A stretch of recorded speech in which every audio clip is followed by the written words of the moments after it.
please put your hands together for Katie.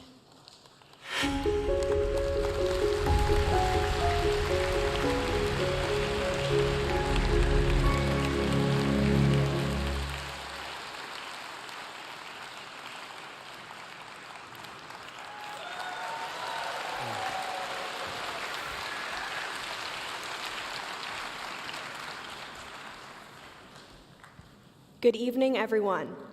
It is an honor to be on stage tonight and be a part of this wonderful celebration and conference.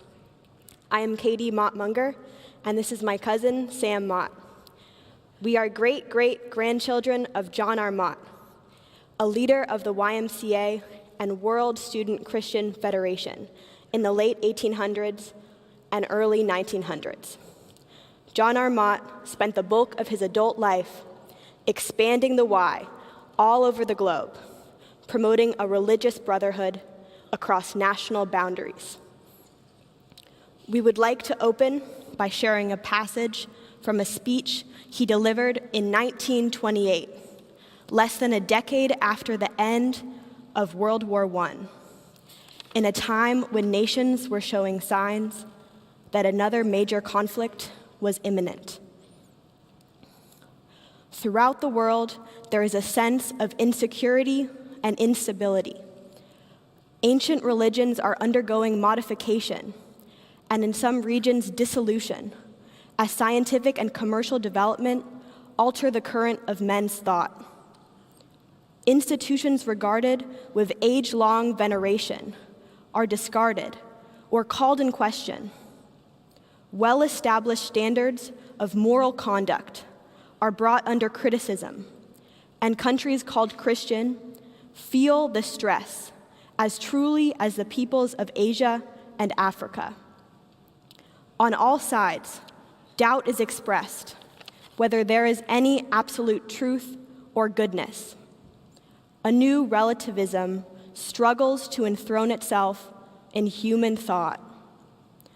Along with this is found the existence of worldwide suffering and pain, which expresses itself partly in a despair of all higher values, partly in a tragically earnest quest of a new basis for life and thought, in the birth pangs of rising nationalism, in the ever keener consciousness of race and class oppression.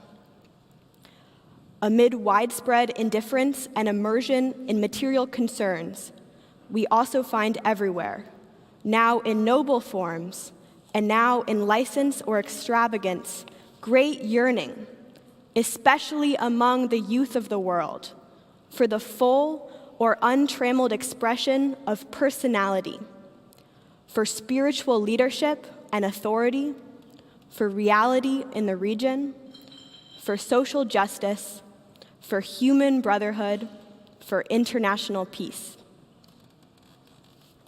Thanks, Katie.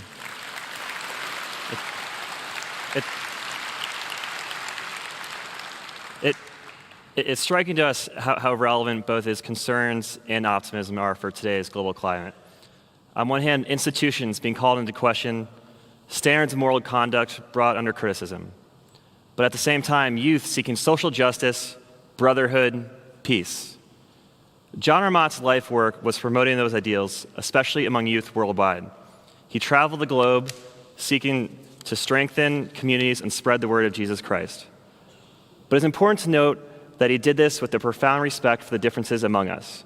He was an evangelist, but also an ecumenical leader seeking to build connections and understanding among people of all religions, nationalities, and ethnicities. This belief in equality and brotherhood can be seen through his work with soldiers and prisoners of war during World War I. He marshaled resources and funding for a massive relief effort that provided religious services, food, counseling, and support to fighters on all sides of the conflict, working with Germans, British, French, Russians, and Americans alike. With John R. Mott at the helm, the United War Work Campaign raised over $250 million, which is almost $5 billion in today's figures, and touched over 20 million fighters on all sides of the battle.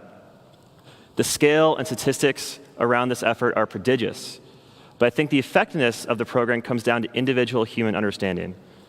John R. Mott embraced our differences and valued individual stories and relationships. This spirit is captured well in a remark from a German church leader 9 years after World War I came to a close as he reflected on the bitter end to the war.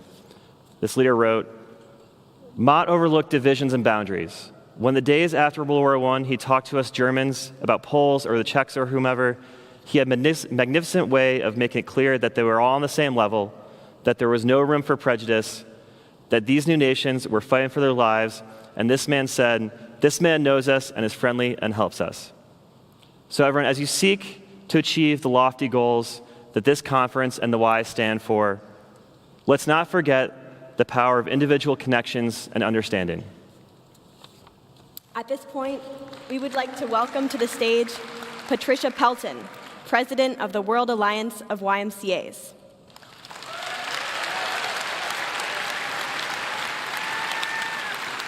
Now, John R. Mott was awarded the Nobel Peace Prize in 1946.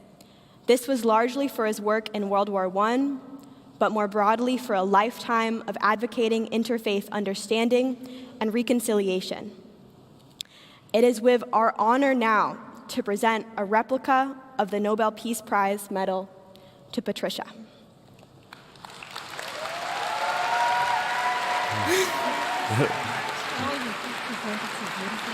Thank you. Thank you. Yeah.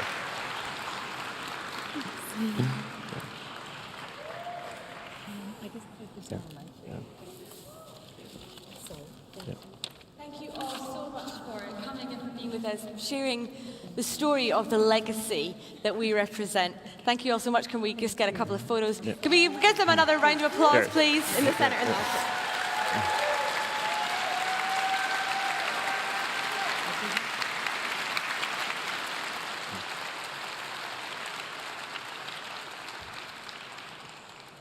Thank you.